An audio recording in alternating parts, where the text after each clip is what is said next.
Hello, कैसे हो आप सब। तो मैं विशाल शिकारा आपका स्वागत करता हूं और नंबर सिस्टम पे हम बात कर रहे हैं। काफ़ी अच्छे अच्छे क्वेश्चन मैं आपको करा रहा हूं और मेरी जो कोशिश है वो ये है कि हर एक कंसेप्ट आपको यहाँ पर कवर किया जाए। ठीक है, क्योंकि नंबर सिस्टम एक बड़ा टॉपिक है। हो सकता है कि आपका नंबर ऑफ जीरो निकालने से, इकाइकांक निकालने से, रिमाइंडर निकालने से, number of factor, sum of factor, ठीक है, number of even factor, number of odd factor, sum of even factor, sum of odd factor, product of factor, या आपसे पूछ सकता है कि इसके प्राइम फैक्टर क्या होंगे, या फिर आपसे ये पूछा जा सकता है कि कितने इसके परफेक्ट स्क्वायर फैक्टर होंगे, परफेक्ट क्यूब कितने इसके फैक्टर होंगे। तो ये बहुत सारे क्वेश्चन बनते हैं। ठीक है, तो आप ये मत मानना कि टाइम ज़्यादा लग रहा है। टाइम ज़्यादा बेशक लगेगा, मेरी गारंटी है जब पेपर में बैठोगे ना तो कंसेप्ट आपको यहीं से मिलेंगे। हर एक क्वेश्चन से आप पहले ही फैमिलियर हो चुके होंगे। ठीक है, मैं नहीं चाहता कि आप पेपर में जब बैठो और मैं यहाँ पर आपको गिनती के 50 क्वेश्चन करा दूं और आपको बोलो नंबर सिस्टम कंप्लीट हो गया। मैं करा दूंगा, ठीक है, बट मुझे इंटरनली जो सेटिस्फेक्शन मिलनी चाहिए वो मुझे नहीं मिलेगी, क्योंकि ये एक तरीके से आपके साथ धोखा होगा। क्योंकि आप हम पे डिपेंड करके ही सोचोगे इतना ही नंबर सिस्टम होता है तो आप उतना ही करके जाओगे। ठीक है, नहीं, हम आपको कंप्लीट कराएंगे और जो हमारे बाकी एजुकेटर हैं वो भी आपको सारा सिलेबस कंप्लीट कराएंगे। तो इसको हम करते हैं। ठीक है, तो लास्ट क्लास में आपने देख लिया होगा जो क्वेश्चन था। अब हमें आगे बढ़ना है और आगे बढ़ के हमें क्वेश्चन करना है और उस क्वेश्चन की तरफ हम चलते हैं जहां तक हमने इसको कर लिया था। कल एक लास्ट क्वेश्चन जो हमने किया था उसको देखते हैं। कल जो लास्ट क्वेश्चन हमने किया था वो आपका था, ये काफी क्वेश्चन इसमें मैंने आपको करा रखे हैं, आई थिंक ये वाला था। ठीक, ये है वो लास्ट क्वेश्चन जो कल मैंने आपको कराया था और इससे आगे मैंने आपको बोला था कंटिन्यू आपको करना है।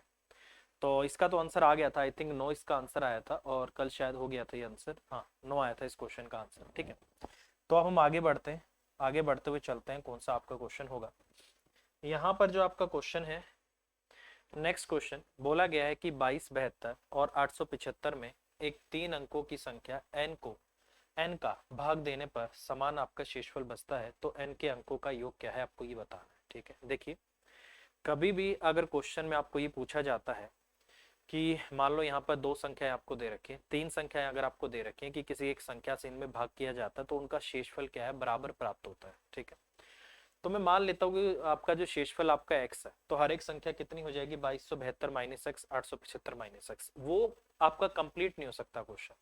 तो ऐसे केस में हमें क्या करना पड़ता है कि कभी भी ऐसा क्वेश्चन आ जाए, चाहे कितनी भी संख्या क्यों ना हो, बोला गया है कि हर एक केस में आपका जो शेषफल है वो समान बचता है, तो उस केस में आपको क्या करना होता है, एक दूसरे में से इसको डिवाइड कर दो और जो सॉरी माइनस कर दो, एक दूसरे में से इनको माइनस कर दो और माइनस करने के बाद ये तो दो ही वैल्यू है जैसे, तो माइनस करने से एक ही वैल्यू आएगी। जब तीन वैल्यू होती है तो तीनों को एक दूसरे से माइनस करके जो उनके रिजल्ट आते हैं उनका एचसीएफ निकालते हैं। ठीक है, यहाँ भी हम क्या करते हैं, इनका डिफरेंस लेके उसके फैक्टर करते हैं। ठीक है, अब जैसे अगर आपका शेषफल बोला है बराबर है तो 2272 आपका है। ठीक है, और ये कितना है आपका 875 है। ठीक है, 12 में से 5 गया आपका 7 आ जाएगा। ठीक है, 16 में से 7 जाएगा आपका 9 आ जाएगा और 11 में से 8 जाएगा आपका 3 आ गया। ठीक है, और ये आपका 1 आ गया, तो बेसिकली आपका क्या आ गया, 1397 आ गया। ठीक है, अब जब आप इसको ध्यान से देखोगे ना मेरे दोस्त, इसने बोला है आपका, यहाँ पर अगर मैं बात करता हूँ, ये आपका इतना आ गया, इसने बोला है एक 3 अंकों की संख्या है।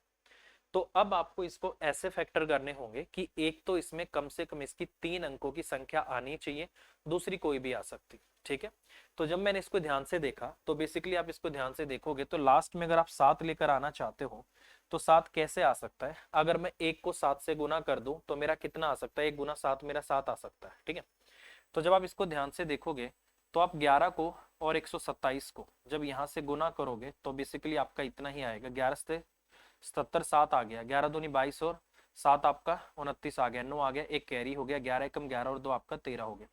तो ये दो फैक्टर बन गए, एक 2 अंकों का और एक आपका 3 अंकों का।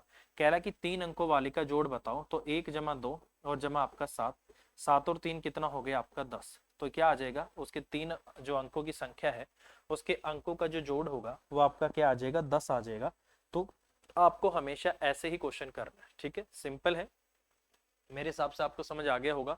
अगर ये बोल देता है कि 2 अंकों की एक संख्या है तो 2 अंकों की 11 हो गई, इसने 3 अंकों की बोला है तो 3 अंकों की आपकी ये हो जाएगी। ठीक है, तो इस तरीके से क्वेश्चन आपको कर, ठीक है, कितनी भी संख्या क्यों ना आ जाए, 2 3 4 5, आपस में एक दूसरे से उनका घटा के उनका डिफरेंस निकाल के जो वैल्यू आएगी उसका एचसीएफ निकालना आपको। ठीक है, चलिए नेक्स्ट, बोला गया कि 3 अंकों की कितनी संख्याएं हैं जो 6 से आपकी पूरी तरीके से भाग होती हैं। तो सबसे पहली बात, सबसे छोटी 3 अंकों की संख्या क्या होती है? आपकी 100 होती है, ठीक है। अब 100 के बाद सबसे 3 अंकों की सबसे छोटी संख्या आपकी 100 होती है, और सबसे बड़ी 3 अंकों की संख्या आपकी क्या होती है? 999 होती है। इसका मतलब जो भी संख्या रहेगी वो आपकी इसके बीच में ही रहेगी, ठीक है। अगर मैं यहाँ से सबसे छोटी 3 अंकों की संख्या जो देखूं जो 6 से भाग हो सकती है, वो कौन सी हो सकती है? आपकी 100 को अगर मैं करता हूं तो नहीं जाएगा आपका यहाँ से, ठीक है। तो 102, 6 एकम 6 और 17 छिके आपका 102। तो सबसे छोटी संख्या जो 3 अंकों की होगी वो आपकी 102 होगी। उसके बाद आपकी 108 होगी, उसके बाद आपकी इस तरीके से 6 के गैप पे होगी, और जो आखिरी संख्या होगी वो मेरे हिसाब से आपका 998 आनी चाहिए, ठीक है। अगर मैं 6 से भाग करने की कोशिश करता हूँ तो 6 से भाग का नियम क्या बोलता है? वो संख्या 2 और 3 दोनों से आपकी क्या होनी चाहिए? भाग होनी सही चाहिए, ठीक है। 9 और 9 18, और आपका कितना आ जाएगा? 27। 27 आपका 2 से भाग नहीं होता, ठीक है। 9 और 9 8 ले लो, 9 और 9 18, और 8 आपका कितना आ जाएगा? 26। तो ये भी नहीं होना चाहिए आपका, है ना, ठीक है। 8 9 17, 17 होना, ये भी नहीं होना चाहिए। तो 996 पे ले आए, 9 और 9 18 और 6 आपका 24 भी हो गया। तो इसका मतलब ये संख्या कौन सी होगी? आपकी 996 होगी, ठीक है। तो 3 अंकों की सबसे बड़ी संख्या जो आपकी इससे भाग हो सकती है वो कौन सी हो सकती है? लास्ट में 396 आपकी हो सकती है। तो इस तरीके से आपको भाग का नियम भी लगाना होगा, और नंबर सिस्टम के जो और फॉर्मूले मैंने आपको बता रखे हैं कि सम कैसे निकलता है या फिर नंबर ऑफ टर्म्स कैसे निकलती हैं, तो उस पर हम बात करें, ठीक है। तो अगर मैं इस क्वेश्चन को यहाँ से अब करता हूँ तो कितना हो जाएगा बेसिकली? तो अगर नंबर ऑफ टर्म्स मुझे निकालनी हो तो टर्म्स कैसे निकलती हैं? टर्म्स होगी आपकी आखिरी टर्म माइनस आपकी पहली टर्म, ठीक है, और डिवाइड बाय डिफरेंस। डिफरेंस आपको पता है कितने कितने का होगा? 6 का। आखिरी टर्म में से पहली टर्म को माइनस करके डिफरेंस से डिवाइड करके और प्लस में आपको क्या करना है? जो भी आता है उसमें आपको 1 करना है, ठीक है। 6 में से 2 गए आपका 8 आ गया, ये आपका 9 आ गया, और ये आपका 8 आ गया, ये आपका 6 आ गया, प्लस आपका 1 आ गया। 6 कम 6 आ गया, ठीक है। 2 आपका कितना हो गया? 29 हो गया, और 6 चौक आपका 24 आ गया, ठीक है। नहीं, 6 कम 6, 2 बच गया, 29 आ गया, 6 चौक आपका 24 आ गया, और 5 बच गया। कुछ गड़बड़ आ रही है तो सॉरी, 6 और 2 8 नहीं होगा, जोड़ना था ना, 4 आएगा यहाँ पे आपका। तो कितना आ गया आपका? 894 आ गया, ठीक है। तो यहाँ से अगर मैं करता हूँ 6 कम 6 आपका कितना आ गया? 24 आ गया, सॉरी 2 आएगा ना, 6 में से 2 गया आपका 4। कुछ गड़बड़ आ रही है क्या? 6 कम 6, नहीं नहीं सही आ रहा है, ठीक है। तो 6 से विभाजित होता है तो 6 से भाग कर दो।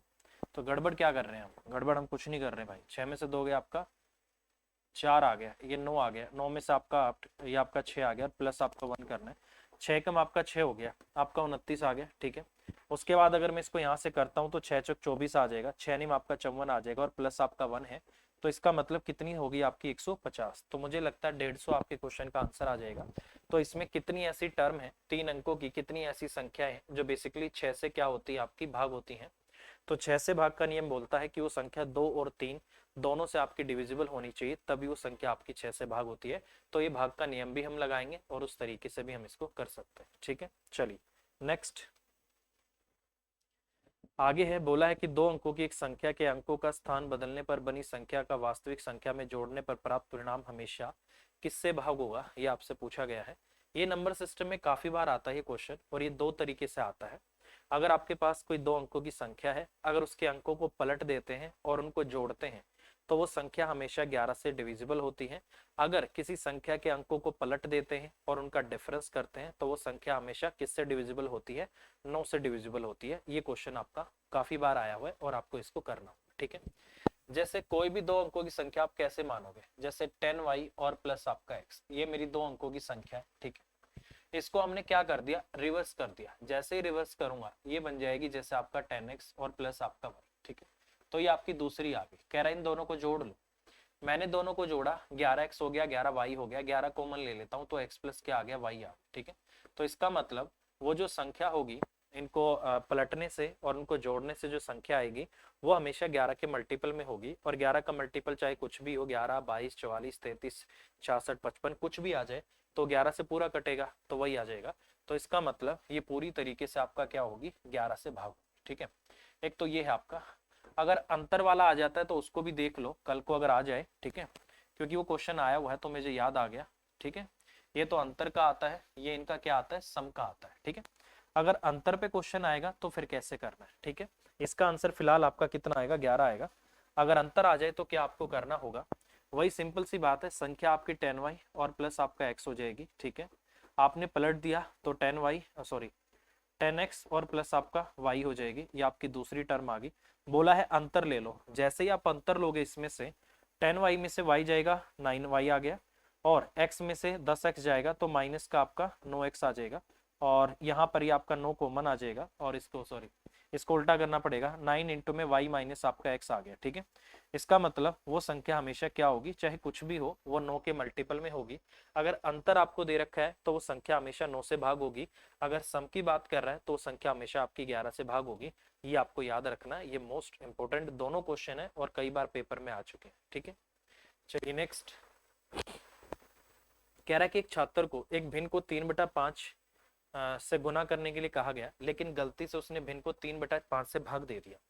तो 3/5 से भाग का मतलब पता है क्या होता है, इसका मतलब यही होता है कि आपने उसको 3/5 से भाग दिया तो आपने उसको 5/3 से क्या कर दिया, गुना कर दिया, ठीक है। ये मतलब होता है इसका, ठीक है। क्योंकि सपोज करो जैसे 1 है, अगर मैं इसको भाग करूंगा तो ये 3/5 होगा और ये घूम के ऊपर चला जाएगा तो 1 गुना में आपका 5/3 हो जाएगा। तो कभी भी अगर ऐसे लिखा गया है कि उसने उसको भाग कर दिया तो इसका मतलब क्या है कि उसके उल्टे से उसने गुना कर दिया। तो ये छोटी छोटी बात है जो आपको पता होनी चाहिए, ठीक है। तो यहाँ से हम इसको करेंगे, और आपको शायद पता भी होगा कि ये क्वेश्चन शायद मैंने आपको किसी टॉपिक में करा भी दिया हो, बट यहाँ आ गया है तो कोई बात नहीं, रिवीजन हो जाएगा। तो मैंने बोला था कभी भी इस तरीके से वैल्यू अगर आपको दे रखी है तो आपको हमेशा क्या करना है, जो फ्रैक्शन में वैल्यू होती है उसका एलसीएम लेना है, ठीक है। ये 3/5 और 5/3 हो गया, मैं संख्या को मान लेता हूँ 15, ठीक है। संख्या मैंने कितनी मान ली, 15 मान ली। तो 15 को अगर मुझे 3/5 से गुना करना था तो 5 थी आपका 15, कितना आना था आपका, ये 9 आना था, ठीक है। तो ये आपका 9 आ जाएगा, लेकिन उसने उस भिन्न को 3/5 से गुना कर दिया। इसका मतलब इसने क्या किया, 15 को 5/3 से गुना कर दिया, तो 3 पंजे आपका 15 और आपका कितना आ गया, 25 आ गया, ठीक है। आपका आना चाहिए था 9, आ गया आपका 25, तो कितना ज्यादा आ गया आपका, 16 ज्यादा आ गया। और ये कह रहा है कि इस तरह प्राप्त परिणाम सही परिणाम से 32/75 ज्यादा आ गया। इसका मतलब 16 की जो वैल्यू है वो कितनी है आपकी, 32 और बटे आपका क्या है 75 है, ठीक है। कह रहा है कि सही परिणाम क्या है, तो सही परिणाम तो मेरा 9 था, तो एक की वैल्यू कितनी आ जाएगी आपका 32 और बटे आपका 75 और नीचे आपका 16 आ गया। तो 9 की वैल्यू निकालनी हो तो दोनों तरफ 9 से गुना कर दो, इसको भी आप 9 से गुना कर दो, 16 दूनी आपका 32 आ जाएगा, 2 नी 18 आ गया। और 18 की अगर मैं बात करता हूँ तो 3 तिया 9 आ जाएगा, 3 दूनी 6 और 3 पंजे आपका 15 भी आ गया, तो 6 बटे आपका कितना आ जाएगा, 3 दूनी 6, 6 बटे आपका 25 आ गया। तो इसका मतलब जो ओरिजिनल वो जो है आपका सही जो परिणाम है वो कितना आ जाएगा आपका, 6/25 आ जाएगा। तो क्वेश्चन का आंसर इन्होंने क्या दिया है, बी दिया हुआ है, तो बी ही आपके क्वेश्चन का आंसर आ जाएगा। तो इस तरीके से मैं क्वेश्चन कर सकता हूँ, ठीक है भाई, समझ आ रहा है ना। देखो मेरे भाई, मैं हमेशा एक चीज बोलता हूँ, चाहे आप एक टॉपिक को करने में थोड़ा सा टाइम एक्स्ट्रा लगा लो, बट टाइम बार बार मत लगाओ। एक तो आप एक टॉपिक को एक ही बार थोड़ा टाइम ज्यादा लगा के करो, और एक उसी टॉपिक को आपको समझ नहीं आ रहा, बार बार उसी को कर रहे हो उसी को कर रहे हो, तो उसमें बहुत डिफरेंस हो जाता है मेरे भाई, ठीक है। तो एक बार तसल्ली से करने से टाइम कम लगता है, और बार बार उसको छोड़ छोड़ के करने से टाइम ज्यादा लगता है, क्योंकि आपको उसको कई बार करना पड़ता है फिर, ठीक है। तो ये आ जाएगा। तो कभी भी ऐसे आता है तो हमेशा इसका और इसका एलसीएम लेके उस संख्या को मान लेना है, ठीक है। तो इस तरीके से आपका होगा। नेक्स्ट है, कह रहा है कि the sum of first 50 odd natural number, तो एक से लेकर पहले एक से स्टार्ट करके पहले 50 विषम संख्याओं का आपको जोड़ करना है, ठीक है। तो कैसे करेंगे आपको पता है, अगर कभी भी आपको सम निकालना हो, अगर निकालना हो जैसे 1 प्लस आपका 3 प्लस आपका 5 प्लस आपका 7, मतलब 1 से स्टार्ट होनी चाहिए, मतलब पहली ओड संख्या से अगर आपको स्टार्ट करना है तो सम का फॉर्मूला होता है आपका, क्या होता है, n का स्क्वायर होता है, ठीक है। जितनी नंबर ऑफ टर्म्स होती हैं उसका स्क्वायर कर दो, आपका पहली n पहली n विषम संख्याओं का आपका जोड़ आ जाएगा। कंडीशन क्या है कि शुरुआत 1 से होनी चाहिए, ठीक है। ये पहली 1 से लिखा है ना, ऐसे नहीं कि कहीं से भी स्टार्ट कर दिया, उसके लिए अलग मैंने फॉर्मूला बता रखा है, n into A plus L by आपका 2, वो वाला फॉर्मूला आप लगा सकते हो, ठीक है। जिसमें आपका 1 से स्टार्ट ना हो रखा हो तो वहां पर उस फॉर्मूले से जा सकते हैं, ठीक है। तो फिलहाल आपको यही करना पड़ेगा। अब कुछ एक छोटी सी बात सोचो, इसने तो आपको खुद बोल दिया सम ऑफ फर्स्ट 50 ओड नंबर, ठीक है। पहली 50 नेचुरल और नेचुरल संख्या आपको बोल दी, तो इसका मतलब आपको साफ साफ पता लग गया कि n कितना है आपका, यहाँ पर 50 है। और अगर आपको सम करना है तो डायरेक्ट आपका आंसर कितना आ जाएगा, 50 का आपका स्क्वायर आ जाएगा। तो 50 का स्क्वायर कितना हो गया आपका 2500, तो 2500 आपके क्वेश्चन का आंसर आ जाएगा। तो इस तरीके से मैं क्वेश्चन करूंगा और ये मेरे क्वेश्चन का आंसर आ जाएगा। ठीक है, तो ये छोटे छोटे फॉर्मूलाज है जो आपको पता होनी चाहिए, और उस दिन मैंने शायद आपको बताया भी है। ठीक है, और एवरेज में भी मैंने आपको बताया हुआ कि 2 + 4 + 6 और प्लस आपका 8, इस तरीके से अगर आपको n पहली n सम संख्याओं का जोड़ करना हो तो इसका जोड़ होता है आपका n × n + आपका 1। ठीक है, तो इसका जो आपका सम होता है तो वो किसके बराबर होता है, इसके बराबर होता है। इसका जो आपका सम होता है वो आपका इनके बराबर होता है। ये आप फॉर्मूलाज हैं आपके, थोड़े से इनको याद रखना। ठीक है, पेपर में आ जाते हैं, और जो छोटे लेवल का, थोड़े जैसे कांस्टेबल लेवल का पेपर, छोटा तो नहीं बोल सकते, मतलब कांस्टेबल लेवल का आपका पेपर हो गया, तो उनमें इस तरीके से क्वेश्चन बन सकते हैं। वो बेसिक सी आपकी अंडरस्टैंडिंग देखते हैं कि आपको कितना पता है या कितना आप फॉर्मूलाज जानते हो, या थोड़ा बहुत तो देखो कोई भी है नॉर्मल लाइफ में कैलकुलेशन आनी चाहिए आपको। ठीक है, चलिए नेक्स्ट आगे बोला है, इनमें से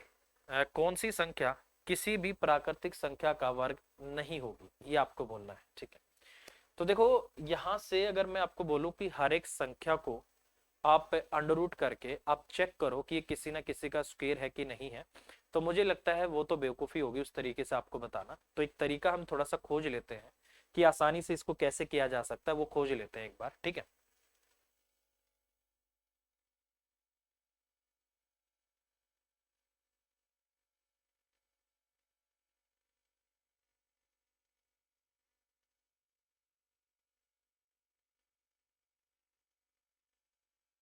अगर वो फॉर्मूला में खोजता हूं तो क्या होगा, बेसिकली मैंने देखा कि एक का जो आपका स्क्वायर है वो आपका एक होता है, दो का जो आपका स्क्वायर है वो आपका 4 होता है, तीन का जो आपका स्क्वायर है वो आपका 9 होता है। ठीक है, चार का जो आपका स्क्वायर है वो आपका 16 होता है, पांच का जो आपका स्क्वायर है वो आपका 25 होता है। ठीक है, उसके बाद 6 का जो आपका स्क्वायर है वो आपका 36 होता है, 7 का जो आपका स्क्वायर है वो आपका 49 होता है, 8 का जो आपका स्क्वायर है वो आपका 64 होता है, 9 का जो आपका स्क्वायर है वो आपका 81 होता है, और 10 का तो आपको पता है स्क्वायर करने पर लास्ट में आपका 100 आता है। ठीक है, तो मुझे जो छोटी छोटी बातें याद रखनी है वो क्या याद रखनी है कि अगर मैं यहाँ पर किसी भी प्राकृतिक, किसी भी नेचुरल नंबर का अगर स्क्वायर करता हूं तो उसका इकाइकांक क्या हो सकता है, एक हो सकता है, 4 हो सकता है, 9 हो सकता है, 6 हो सकता है, 5 हो सकता है, 6 हो सकता है, 9 हो सकता है, 4 हो सकता है, 1 हो सकता है और 0 हो सकता है।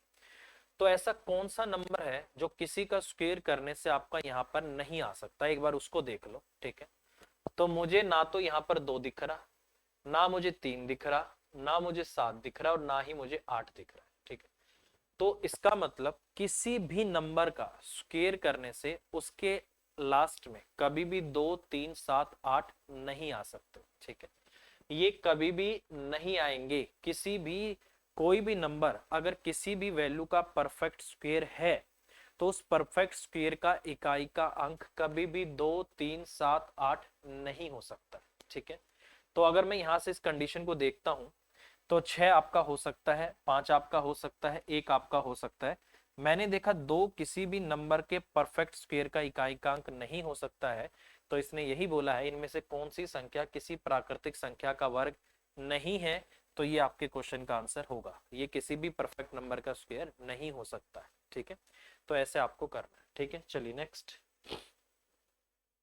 कह रहा है कि दो संख्या x और y अलग अलग d से पूरी तरीके से विभाजित है, शेषफल आपका क्या है, जैसे इसने बोला है कि r1 आपका कितना है, r1 आपका 4375 है। ठीक है, जो r2 है वो आपका कितना है, 29 आपका 86 है। ठीक है, ये हो गया।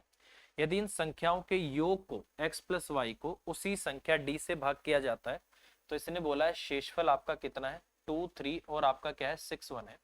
कह रहा है कि वो भाजक क्या है, डी का मान क्या है, डी क्या है जो इनको डी से विभाजित करता है। ठीक है, तो कल ही मैंने आपको बोला था अगर इस तरीके से आपका क्वेश्चन आ जाए तो उसमें जो आपका डिवाइजर होता है जिसको मैं भाजक बोलता हूं, तो बेसिकली भाजक किसके बराबर होता है, रिमाइंडर 1 प्लस आपका रिमाइंडर 2 और माइनस आपका रिमाइंडर 3। कल मैंने एग्जाम्पल के साथ भी आपको बता दिया था।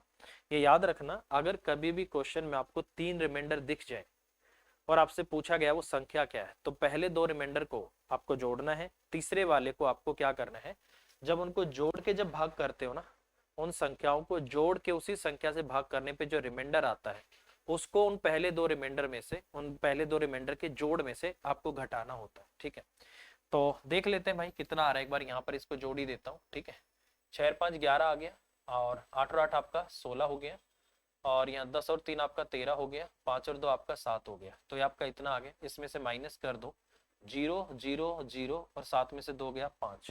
तो इसका मतलब वो संख्या क्या है आपका 5000 है, तो 5000 आपके क्वेश्चन का आंसर आ जाएगा। तो इस तरीके से मैं क्वेश्चन कर सकता हूँ भाई। ठीक है, समझ आ रहा है ना भाई? ठीक है, देखो फिर कह रहा हूँ भाई, चीजें समझ आनी चाहिए। टाइम थोड़ा सा ऊपर नीचे हो सकता है, बट मेरा एक ही कंसेप्ट है, सामने वाले के दिमाग में ऐसे बिठा दो भाई कि भी लाइफ में ना भूले। ठीक है, टाइम बेशक लग जाए थोड़ा एक्स्ट्रा, बट सामने वाले को उसको समझा दो बस अच्छे से। ठीक है,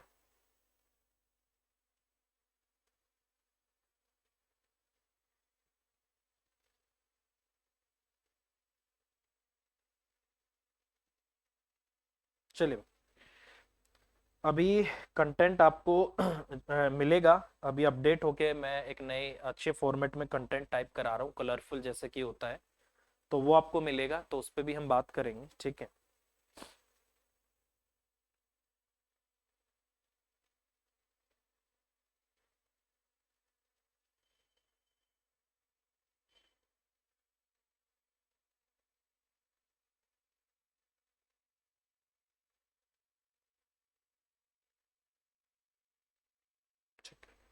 देखिए कह रहा है कि एक किसान है, एन गांव की गाय के एक समूह को अपने 4 बेटों में बांटता है। इस प्रकार प्रथम पुत्र को समूह की आधी गाय, आधी का मतलब हो गया आपका 1/2 हो गया। ठीक है, द्वितीय पुत्र को समूह की 1/4 गाय, तो इसका कितना हो गया आपका 1/4 हो गया। ठीक है, और तीसरे पुत्र को समूह की 1/5 गाय। ठीक है, इसको कितनी मिलती है आपका 1/5 मिलती है। ठीक है, और चौथे पुत्र को 7 गाय प्राप्त होती है, चौथे वाले को 7 एग्जैक्ट वैल्यू आपको दे रखी है प्राप्त होती है। तो एन का मान क्या है ये इसने आपसे पूछा है। ठीक है, ये इसने आपसे पूछा है, एक सेकंड।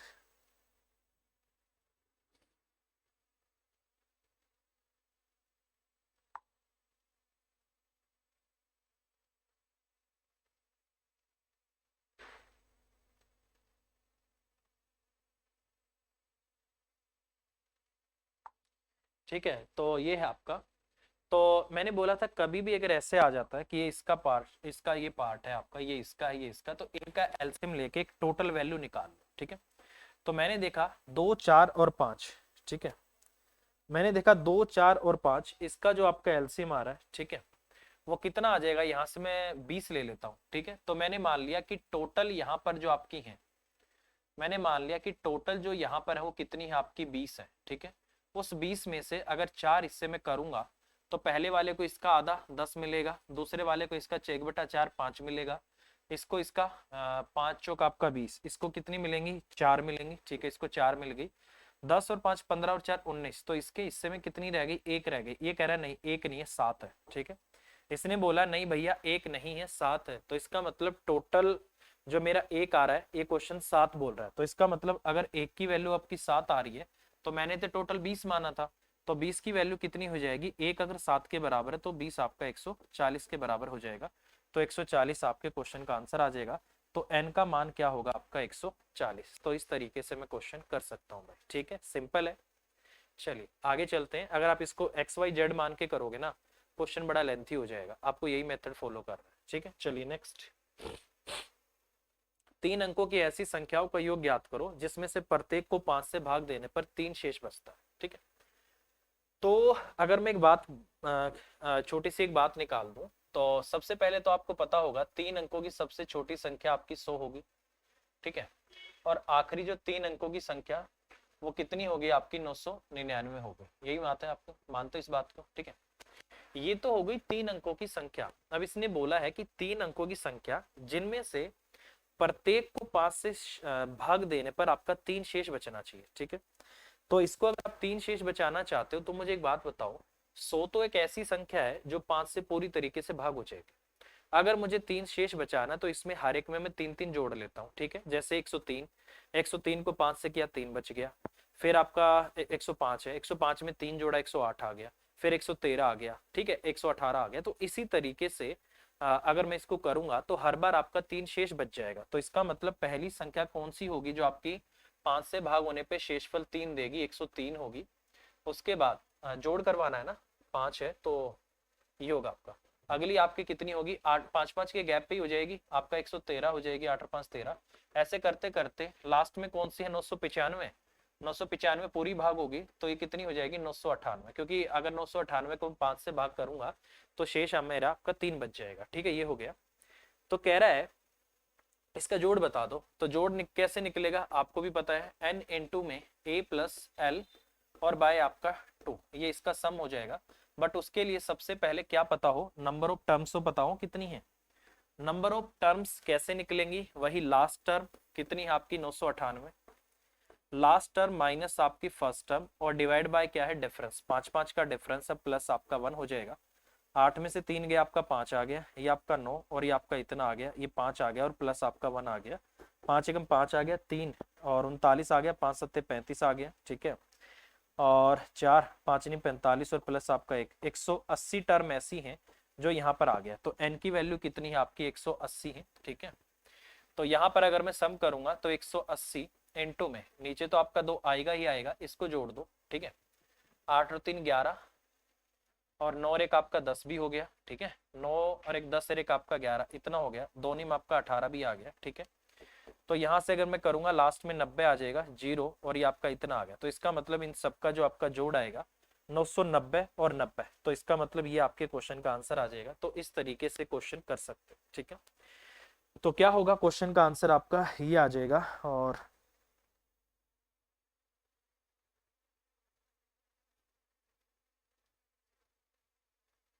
ठीक है, तो इस तरीके से हम इसको करेंगे।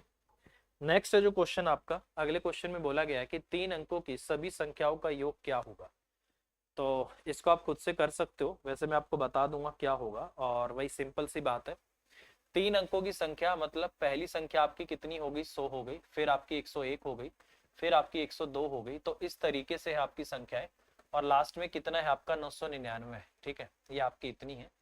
तो क्या करना होगा, सम के लिए सबसे पहले तो आपको नंबर ऑफ टर्म्स पता होनी चाहिए कि नंबर ऑफ टर्म्स कितनी है। अगर मैं 1 से लेकर 999 तक बात करूं तो टोटल 999 टर्म हो जाएंगी। और उसमें से पीछे के 99 को हटा दूं, 999 में से 99 को मैं हटा देता हूं, तो मेरे पास जो टर्म्स आ जाएंगी, बेसिकली टर्म्स कितनी बची मेरे पास, 900 टर्म आ गई, ठीक है। कितनी टर्म्स आ गई मेरे पास, 900 आ गई, ठीक है। तो अब सम तो निकाल ही सकता हूँ। तो सम आ जाएगा आपका यहाँ से, नंबर ऑफ टर्म्स 900 हो गई, ठीक है, इंटू में पहली 100 है और आखिरी आपकी 999 है। तो ये आपका कितना आ जाएगा, 9 9 9 और 1 आपका 10, 1099 और डिवाइड बाय क्या कर दो आप, 2 से कर दो, ठीक है। 2 से हमने कर दिया तो कोई बात नहीं, 0 हो गया, 0 हो गया, 9 में 81 हो गया, 9 में 81 और 8 आपका 81 और 8 89 हो गया। 8 9 1 कम, 0 था ना आपका, 89 हो गया, 9 1 कम आपका 9 आ गया, ठीक है। डिवाइड कर दो इससे भाई, कितना आ गया आपका, 2 चौक 8 आ गया, ठीक है। और दोनों में आपका 18 भी आ गया। एक हमने कहीं गड़बड़ कर दी है, एक 9 हमारा कम रह रहा है, इसका मतलब इतना आना चाहिए, ठीक है। और ये 4 9 और आपका 4 5 5 0, तो ये आपके क्वेश्चन का आंसर आना चाहिए, ठीक है। 4 9 4 5 5 0, तो ये आपके क्वेश्चन का आंसर आना चाहिए। तो इस तरीके से हम क्वेश्चन कर सकते हैं, ठीक है। इसको इससे मल्टीप्लाई करूंगा तो एक हमारा रह गया था, तो इस तरीके से ये आपका आ जाएगा और आपके क्वेश्चन का आंसर क्या आएगा, ये आएगा। तो इस तरीके से आपको करना है। या फिर आप 1 से लेकर 99 तक सबका सम करके उसमें से 1 से लेकर 1 से 999 तक सबका सम करके उसमें से 1 से 99 तक का सम घटा दो तो भी आंसर आ जाएगा। बट वो थोड़ा सा कैलकुलेटिव हो जाएगा, इससे बढ़िया यही तरीका है, आप यही लगा लो, आंसर आ जाएगा, ठीक है। चलिए नेक्स्ट। कह रहा है कि n एक पूर्णांक है और n की क्यूब माइनस n किससे विभाजित होगा। मैंने बोला था ऐसे केस में n की वैल्यू को आप 2 पुट करो, 3 पुट करो, 4 पुट करो, 5 पुट करो, मतलब कुछ एक पुट करके चेक कर लो। फिर भी ये देखो कि उनमें कुछ कॉमन आ सकता है क्या, फैक्टर वेक्टर करके कोई ऐसी टर्म आ रही जो सब में आ रही, फिर वो आपका आंसर दे देती है। जैसे n को मैंने क्या किया, 2 पुट कर दिया, ठीक है। जैसे n की क्यूब माइनस आपका n है, n को पहले मैंने किया 2 पुट, फिर मैंने n को किया भाई 3 पुट, फिर n को मैंने किया 4 पुट, इन्हीं से पता लग जाएगा वैसे, ठीक है। अब देखो अगर मैं करता हूँ 2 की क्यूब 8, 8 माइनस 2 कितना आ गया आपका 6 आ गया, ठीक है। यहाँ से n की क्यूब माइनस n है आपका, n की क्यूब आपका माइनस n है, तो 3 की क्यूब 27, 27 माइनस आपका 3 कितना हो गया आपका 24 हो गया, ठीक है। यहाँ से पुट करूँ 4 का 64, 64 में से 4 जाएगा 60, ठीक है। 64 और सॉरी हाँ, 4 की क्यूब 64 हो गया और उसमें से 4 आ गया आपका कितना आ गया 60 आ गया। अगर इसको मैं यहाँ से फैक्टर करूँ तो क्या क्या आ सकता है, जैसे 2 गुना आपका 3 आ सकता है, ठीक है। यहाँ से आपका 2 गुना में आपका 3 और गुना में आपका 8 भी आ सकता है। इसको अगर मैं करता हूँ 2 गुना में आपका 3 भी आ सकता है और इंटू में आपका 20 भी आ सकता है, कुछ इस तरीके से फैक्टर आ जाए। तो इसमें वो वैल्यू आपका आंसर हो सकती है जो इसमें आपका क्या है मिनिमम है, ठीक है। तो कम से कम इसमें कौन आ सकता है आपका, यहाँ पर भी आपका 6 बन रहा है, यहाँ भी आपका 6 बन रहा है, यहाँ भी आपका 6 बन रहा है। तो इसका मतलब वो संख्या जो तीनों में आ रही है, ठीक है। या फिर इनका जो HCF होगा, आप ऐसे भी बोल सकते हो कि जो इनका HCF होगा वही आपका आंसर होगा। तो इन्होंने 6 ही आंसर देना चाहिए और इन्होंने जो क्वेश्चन का आंसर दिया है, इन्होंने दिया है क्वेश्चन का आंसर सी, तो सी ही आपके क्वेश्चन का आंसर आ जाएगा। तो इस तरीके से मैं इस क्वेश्चन को कर सकता हूँ भाई, ठीक है। ये बड़ा अच्छा क्वेश्चन है और ऐसे केस में मैंने आपको हमेशा यही बोला है n की वैल्यू को अपने पास से रखो, फिर ये देखो कि इनमें कॉमन कौन है। इनमें कॉमन 6 आ रहा है, सब में 6 आ रहा है, तो 6 आपका आंसर आ जाएगा, ठीक है। तो इस तरीके से हम कर सकते हैं, ठीक है। एक सेकेंड।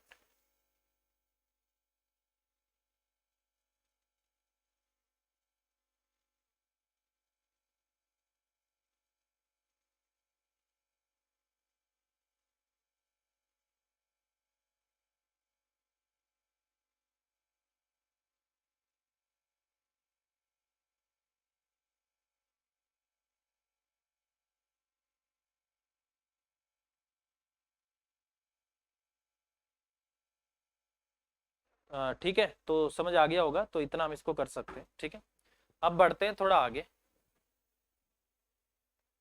आगे बोला गया है कि इनमें से सबसे बड़ी संख्या आपकी कौन हो सकती है, ठीक है। तो सबसे बड़ी संख्या आपकी क्या होगी, जैसे पहली संख्या है 0 आपका 9 है, ठीक है। अगली संख्या जो है 0.9 और उस पे क्या है बार है। अगली जो संख्या है 0 आपका 09 इस पे बार है, ठीक है। अगली जो संख्या आपका 0 आपका 09 आपका क्या है दोनों पे बार है, ठीक है। तो बोला है इसमें सबसे बड़ी संख्या कौन सी आपकी हो सकती है वो आपको बताना है, ठीक है। वो तो आपका है ही डेसिमल में, अगर मैं उसकी बात करूं तो वो तो आपका डेसिमल में इन्होंने दे ही रखा है, ठीक है। तो ये तो आपका 0.9 ही हो जाएगा, ये आपका 9 बटे आपका 9 हो जाएगा और ये कट के आपका 1 आ जाएगा, ठीक है। अगर इसकी मैं बात करूं तो 9 और बटे में आपका 90 आ जाएगा। इसकी अगर मैं बात करूं तो 9 बटे आपका 99 आ जाएगा, ठीक है। तो ये तो आपका एक तरीके से कितना आ जाएगा 1/10 आ जाएगा, ये आपका 1/11 आ जाएगा, ये 1 आ गया और ये आपका 9/10 आ जाएगा, ठीक है। जैसे मैं इसको क्या लिख सकता हूँ 9/10 लिख सकता हूँ, ठीक है। तो आपको दिख रहा होगा कि इसमें सबसे बड़ी संख्या कौन सी दिख रही है आपको, एक सबसे बड़ी संख्या होगी या फिर बाकी की। तो मुझे लगता है इस क्वेश्चन का आंसर आपका क्या आ जाएगा 0.9, जिस पे आपका सिर्फ बार है, तो ये आपके क्वेश्चन का आंसर आ जाएगा, क्योंकि इसको सोल्व करके 1 आ रहा है, बाकी जो वैल्यूज आएंगी डेसिमल में आएंगी, तो 1 आपका आंसर आ जाएगा, ठीक है। मतलब ये आपका आंसर आ जाएगा। तो इस तरीके से मैं इसको कर सकता हूँ, ठीक है। और ये आपको पता ही होगा डेसिमल के बाद जितनी वैल्यूज पे बार होता है उनके लिए 9 आता है और जिन पे बार नहीं होता है उनके लिए 0 आता है नीचे, ठीक है। चलिए नेक्स्ट। बोला गया है कि जब संख्याओं को अलग अलग 33 से भाग किया जाता है तो शेषफल 21 और 28 आता है। दोनों संख्याओं के जोड़ को अगर 33 से भाग किया जाता है तो शेषफल क्या होगा ये आपको बताना है। तो याद आ रहा है आपको, ये डिवाइजर आपको दे रखा है, तो डिवाइजर जो है अभी थोड़ी देर पहले हम बार बार डिवाइजर निकाल रहे थे। डिवाइजर होता है आपका रिमाइंडर 1 प्लस रिमाइंडर 2 और माइनस क्या होता है आपका रिमाइंडर 3 होता है, यही तो हम कर रहे थे बार बार, ठीक है। तो अब इसने मुझे 33 दे दिया है और मुझसे पूछता है कि डिवाइडर सॉरी डिवाइडर नहीं, रिमाइंडर, तीसरा रिमाइंडर क्या होगा। तो इसको मैं बोल सकता हूँ डिवाइजर 33 दे दिया आपकी बार, ये आपका कितना है 21 है और ये प्लस आपका 28 है और ये क्या है आपका सॉरी माइनस में है आपका, माइनस आपका R3 है, तो इसको इस तरफ ले आऊं, इसको इस तरफ ले जाता हूं, तो R3 कितना हो जाएगा आपका 9 49 और माइनस आपका 33, तो रिमाइंडर 3 कितना है आपका 16, तो R3 कितना होगा आपका 16 होगा। तो ये आपके क्वेश्चन का आंसर आ जाए। ठीक है, जब किन्हीं दो संख्याओं को भाग किया जाए और एक ही डिवाइजर से, एक ही संख्या से दो संख्याओं को भाग किया जाता है, अलग अलग शेषफल आता है। अगर वो बोले उन संख्याओं को उसी नंबर से भाग करें तो शेषफल ये आता है, तो उस केस में उन्हीं दोनों संख्याओं के बजाय उनका रिमाइंडर लेके, मैंने कल आपको बताया था एग्जाम्पल के साथ, वो आपको याद रखना है। ठीक है, चलिए नेक्स्ट। कह रहा है कि n कोई प्राकृतिक संख्या है, तो n की पावर 4 माइनस n को विभाजित किया जाता है। तो वही सिंपल सी बात है, n की पावर 4 माइनस आपका n है, n को मैं 2 पुट करता हूं तो 2 की पावर 4 कितना होगा आपका 16, और 16 माइनस आपका 2 हो जाएगा, तो ये कितना बनेगा आपका 14। ठीक है, उसके बाद n को मैं 3 पुट कर देता हूं, तो 3 की पावर 3 27 और 81, 81 माइनस आप 3 कर दो तो ये कितना आ जाएगा आपका 78 आ जाएगा। ठीक है भाई, ठीक है। उसके बाद n की पावर को अगर मैं 4 पुट करता हूं तो 4 चौक 16, 16 16 आपका 256, 256 माइनस 4 कर दो तो कितना आएगा आपका 252 आ जाएगा, है ना भाई। तो आपका 14 कम 14 आपका। अब यहाँ पर आपको देखना है कि इनमें से क्या कोई ऐसी वैल्यू है जो आपको कॉमन दिख रही है। तो मुझे दिखा 14 और ऐसा तो मुझे कुछ नहीं लग रहा। ठीक है, हाँ मुझे इतना जरूर दिख गया, तो इसको मैं 7 2 गुना में 7 लिख सकता हूँ, और इसको मैं 2 सत्य आपका 14 और 78 है ना आपका 14, और तो नहीं घटेगा ना। अच्छा 2 तो आपका ये आ ही रहा है। ठीक है, इसमें आपका 2 आ रहा है, तो ये आ जाएगा आपका 2 गुना में आपका 2 तिया 39 आ गया। ठीक है, इसको अगर मैं करता हूं तो 2 गुना में आपका जैसे 2 एकम 2 और 2 दूनी 4 और 2 छेक आपका 12, इतना आ गया। तो यहाँ पर आपको देखना है कि क्या ऐसी वैल्यू है जो सब में कॉमन आ रही है, फैक्टर करके। ये फैक्टर करके जो कॉमन वैल्यू आती है यही बेसिकली आपका एचसीएफ होता है। तो इसका मतलब 2 आपके क्वेश्चन का आंसर आ जाए। ठीक है, क्या होगा आपके क्वेश्चन का आंसर 2। तो इस तरीके से आपको करके इनका फैक्टर लेना है, या इनका जो भी आपको सोल्व करके आ रहा है, आप इनका जब एचसीएफ निकालोगे ना, तो जो बेसिकली एचसीएफ होगा वही आपका आंसर आएगा, और इनका एचसीएफ आपका 2 ही आएगा। ठीक है, ये आपको समझना होगा। चलिए आगे बढ़ते हैं। आगे है, कह रहा है कि निम्नलिखित में से कौन प्रथम 25 प्राकृतिक संख्याओं के योग का गुणज होगा। ठीक है, Which one of the following is a factor of the sum of first 25 natural number। ठीक है, उनमें से कौन इसका उनका फैक्टर हो सकता है। ठीक है, देखिए अगर मुझे सम करना हो तो सम निकालने का फॉर्मूला क्या होता है, फर्स्ट एन नेचुरल नंबर, एक से शुरुआत होनी चाहिए। ठीक है, जिससे ठीक है, तो उनका सम कैसे निकलता है, ये होता है आपका n इंटू एन प्लस 1 और बाय क्या होता है आपका 2। ठीक है, n क्या हो गया यहाँ पर आपको क्वेश्चन में आ गया 25 हो गया। ठीक है, n आपका नंबर ऑफ टर्म्स कितनी होगी 25 होगी। तो अगर इसका मैं सम निकालू तो कितना आ जाएगा, तो सम होगा जैसे आपका 25 और इंटू आपका 26 और नीचे क्या हो जाएगा आपका 2 हो जाएगा। अगर मैंने इसको काटा ये आपका 13 हो गया, तो मेरा सम जो भी मेरा सम आएगा 25 इंटू क्या आएगा आपका 13 आएगा। ठीक है, तो मेरा अगर सम होगा तो ऑप्शन के हिसाब से 13 का वो मल्टीपल होगा। ठीक है, जो भी सम रहेगा वो हमेशा 13 का मल्टीपल रहेगा। ठीक है, तो ऑप्शन में क्या है आपका 13 है, तो 13 आपके क्वेश्चन का आंसर आ जाएगा। तो इस तरीके से आपको क्वेश्चन करना है। अगर 13 नहीं है, मान लो 5 है या 5 नहीं है तो 25 है, तो फिर 5 या 25 में से आपका आंसर हो जाएगा। ठीक है, चलिए नेक्स्ट। आगे है 21 और 51 के बीच सभी सम संख्याओं का जोड़ क्या होगा, ये आपको बताना है। ठीक है, अच्छे क्वेश्चन है, पेपर में आते हैं। 21 और 51 के बीच में, तो 21 के बाद सबसे पहले जो सम संख्या होती है वो आपका 22 होता है, फिर आपका 24 होता है, फिर आपका 26 होता है। इस तरीके से आपका आखिरी जो टर्म होती है वो आपका क्या होती है 50 होती है। ठीक है, इन सबका आपको जोड़ करना। ठीक है, 22 प्लस 24 प्लस 26 प्लस और इस तरीके से 50, इनका आपको जोड़ करना है। तो सम निकालने का मैंने आपको फॉर्मूला बताया ही था। अगर कहीं से भी शुरुआत होती है तो n इंटू में a प्लस एल और बाय आपका क्या होता है 2 होता है।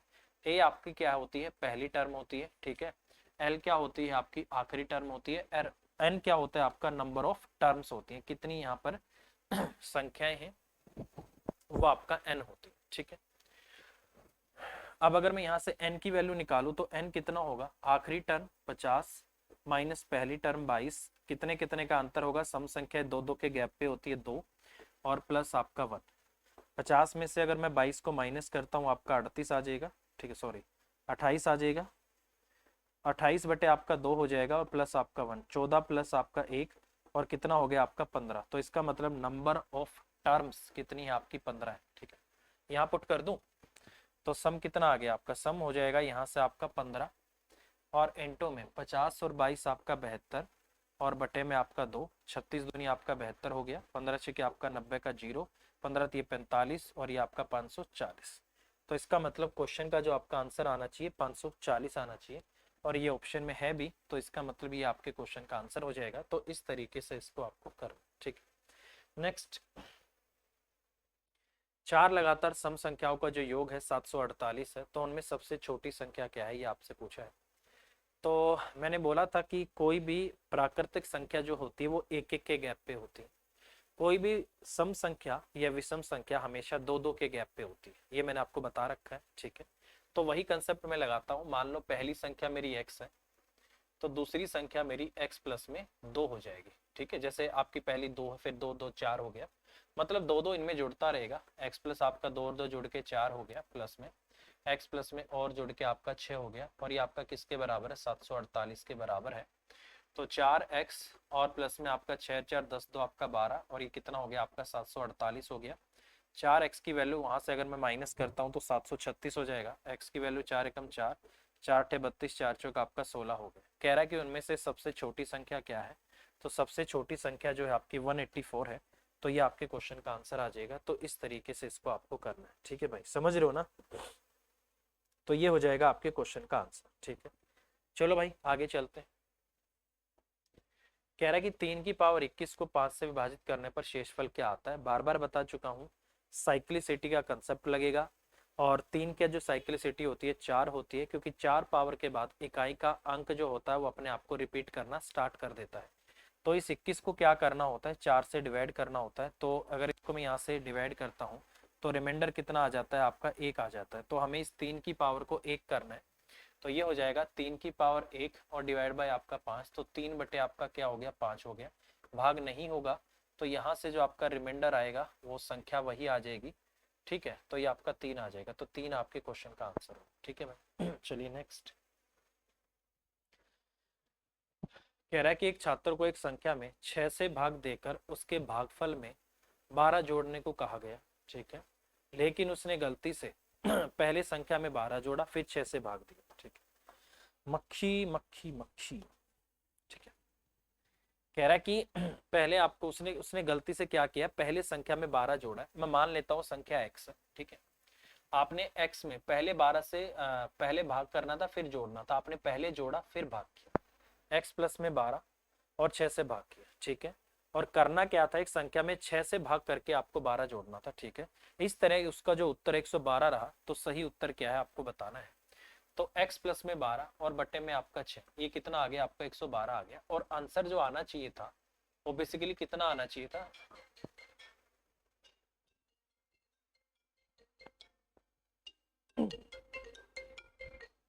हाँ भाई,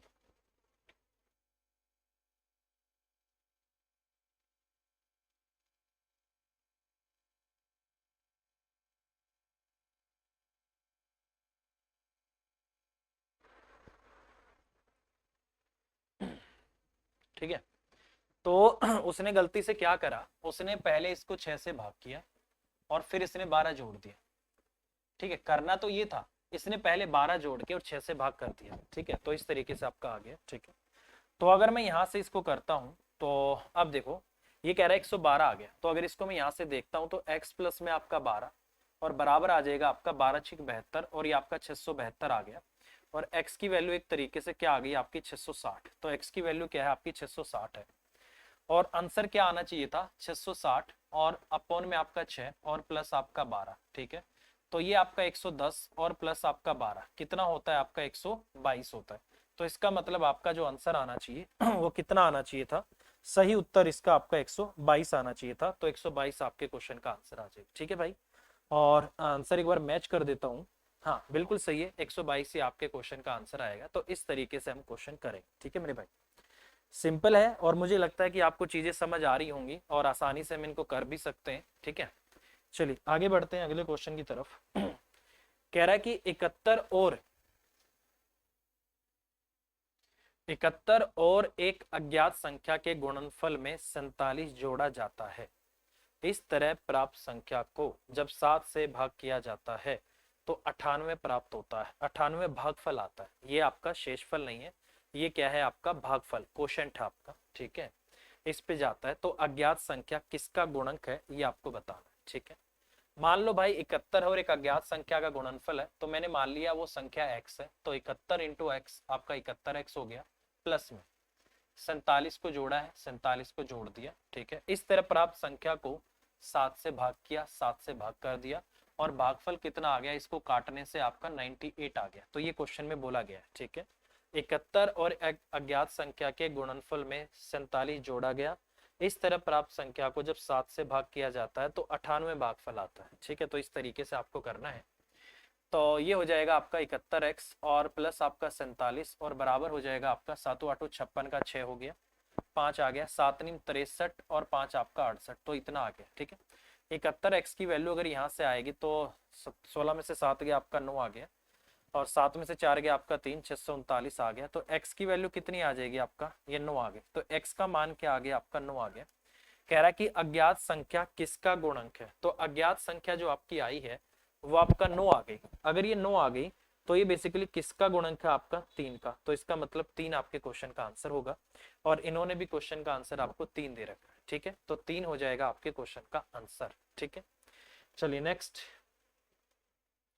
कह रहा है कि जब एक पूर्णांक k को 3 से विभाजित किया जाता है तो शेषफल 1 आता है। जब k प्लस 1 को 5 से भाग किया जाता है तो शेषफल 0 आता है, ठीक है। तो k का मान क्या है और k का संभावित मान क्या हो सकता है वो आपको यहाँ से बताना है। तो ये जो क्वेश्चन होगा ये हमेशा आपको ऑप्शन से करना है, ठीक है। इस क्वेश्चन को हमेशा आपको ऑप्शन से करना है, बेस्ट रहेगा, ठीक है। डिटेल में इस क्वेश्चन को करने का कोई फायदा नहीं है। कह रहा है कि जो k है, इनमें से k है 62 63 64 65, ये k का मान है। k को जब 3 से भाग किया जाता है तो शेषफल 1 आता है। तो इनमें कौन सी ऐसी संख्या आपको दिख रही है कि अगर मैं उसको 3 से भाग करता हूं तो शेषफल आपका 1 आता है। एक ही ऑप्शन ऐसी है जिसको 3 से भाग करने से शेषफल आपका 1 आ रहा है, और वो है आपका 64। 64 आपके क्वेश्चन का आंसर आ जाएगा। बाकी आपको इसमें कुछ चेक करने की जरूरत नहीं है। एक कंडीशन सेटिस्फाई हो गई। अगर करना चाहते हो तो 64 प्लस 1 65 करोगे, 65 5 से पूरा भाग होता है, तो उससे भी हम जा सकते हैं, ठीक है। तो ऐसे आपका क्वेश्चन हो जाएगा, ठीक है। समझ आ रहा होगा, ठीक है। चलिए नेक्स्ट है। कह रहा है कि 4 अंकों की अधिकतम संख्या में वह कौन सी संख्या जोड़ी जाए कि प्राप्त परिणाम 45 से आपका भाग हो जाए, सॉरी 345 से आपका भाग हो जाए। आसान है क्वेश्चन, मैं आपको इसका आंसर बता देता हूं, आपको खुद से करना है, क्योंकि इससे पहले मैं 5 अंकों वाली भी करा चुका हूं जो 41 से भाग करनी थी। ये 4 अंकों की है, 345 से सिर्फ भाग करनी है और शेषफल आपको निकाल के करना है। और 4 अंकों की अधिकतम संख्या आपकी कौन सी हो सकती है, आपका 999। 4 की जो नौके हैं वहां पर मिनिमम आती थी, यहाँ पर आपका 9999, ये 4 अंकों की सबसे बड़ी संख्या होती है। 345 से भाग कर देना और शेषफल के हिसाब से इसको कर लेना, और इस क्वेश्चन का जो आपका आंसर आएगा वो कितना आ जाएगा, 6 आ जाएगा। तो इसको आप कर लेना, क्योंकि इसमें नीचे जो आपका वो आएगा ना रिमाइंडर, इतना आएगा। तो इसमें अगर मैं 6 और जोड़ दूंगा तो ये 345 बन के पूरा 345 से भाग हो जाएगा। तो ये तो आपका शेषफल आएगा, इतने की कमी है, इसको जोड़ देना, आपका आंसर आ जाएगा, ठीक है। नेक्स्ट है। कह रहा है कि 7 की पावर 71 है, 6 की पावर 3 है और 3 की पावर 65 है। इसमें इकाई के स्थान पर जो अंक आएगा वो क्या आएगा वो आपको बताना है, ठीक है। देखो 6 के बारे में मैंने आपको बता दिया था मेरे भाई कि 6 की तो कितनी भी पावर कर लो, 1 कर लो, 1000 कर लो, लाख करोड़ कितनी भी क्यों ना कर लो, वो संख्या का जो आपका इकाई का अंक आएगा वो हमेशा 6 आएगा। ये मैंने आपको बता दिया था। तो इसका मतलब बीच में तो आपका 6 आना ही आना है, ठीक है। उसके बाद 7 के केस में और 3 के केस में जो साइक्लिसिटी होती है, जो इकाई का अंक रिपीट होने की जो साइक्लिसिटी होती है वो 4 होती है। हर 4 की पावर के बाद जो इकाई का अंक होता है वो अपने आप को रिपीट करना स्टार्ट कर देता है। तो इस केस में पावर को 4 से डिवाइड करते हैं, ठीक है। तो जैसे आपका 71 है तो 71 को 4 से डिवाइड करो, 4 एकम आपका 4 आ गया, ये आपका 3 आ गया, 4 से आपका 28 आ गया, ये आपका 3 आ गया। 7 की पावर क्या कर दो, 3 कर दो। अगर मैं 7 की पावर 3 करता हूँ तो इकाई का अंक आपका 3 आ जाएगा। ठीक है, आपको भी पता है 243 हो जाएगा। इसी तरीके से 3 को अगर मैं 4 से करता हूँ तो 16 चौके आपका 64, तो यहाँ भी आपका 3 आ जाएगा। ठीक है, तो 3 तिया 9 और 9 छिक आपका 54 हो गया, और 54 में इकाई का अंक क्या होता है, 4, तो 4 आपके क्वेश्चन का आंसर आ जाएगा। तो इस तरीके से क्वेश्चन को आपको करना है तो ये आंसर आ जाएगा। ठीक है, चलिए आंसर यही होगा।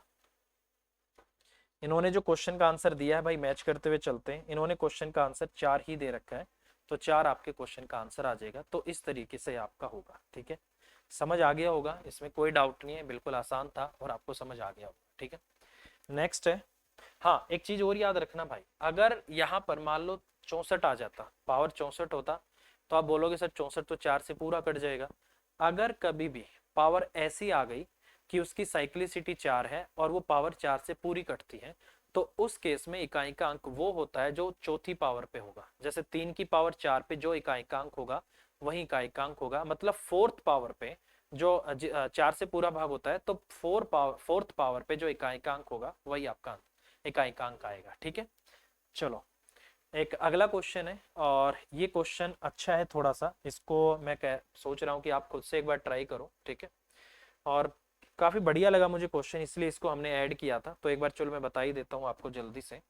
कह रहा है कि 5 लगातार पूर्णांकों का जो योग है एस है, एस के रूप में उनमें से सबसे बड़ा पूर्णांक क्या है। 5 लगातार सम ऑफ कंसेक्यूटिव इंटीजर, मान लो पहली आपकी एक्स है, एक एक के गैप पे होगी, अगली आपका x+1 होगी, अरे मक्खी।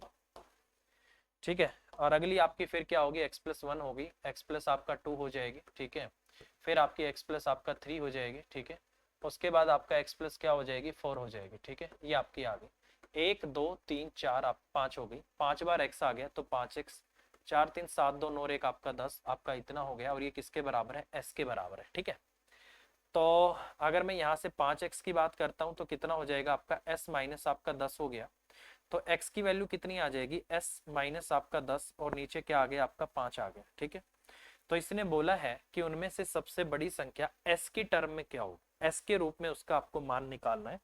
तो s के रूप में अगर इसका मान निकालो तो कितना आ जाएगा भाई, देख लो सबसे बड़ी संख्या आपकी क्या है, x जमा में आपका 4 है, तो दोनों तरफ 4 जोड़ दो, x जमा में आपका 4 होगा, s माइनस आपका 10 बट्टे आपका 5 और प्लस आपका 4 हो जाएगा, नीचे आपका 5 आ गया, s माइनस आपका 10 और पांचों का आपका 20 आ गया, तो आपका इतना आ गया, 20 में से 10 गया आपका 10 आ गया, s प्लस में 10 और नीचे आपका 5 आ गया।